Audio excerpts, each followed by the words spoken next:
А как ты считаешь, женщины сегодня тщеславнее мужчин? Они правда одеваются друг для друга, а не ради мужчин?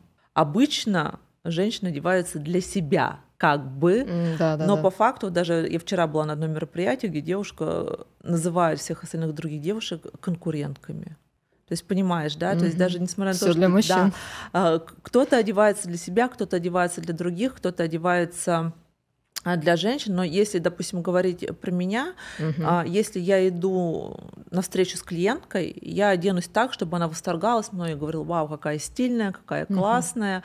Здесь я оденусь для нее, да, то есть показать, что типа вот он, я стилист, да. Если я иду на свидание с мужчиной, я оденусь абсолютно по-другому. Мгм. Если я иду на какие-то там переговоры, я оденусь третьим образом, да, то есть здесь я бы сказала, что я одеваюсь Под задачу. под задачу, да. И Мгм. вообще, как бы вся моя работа выстроена на том, что нужно держать в фокусе цели и задач. Для Мгм. чего, куда, зачем.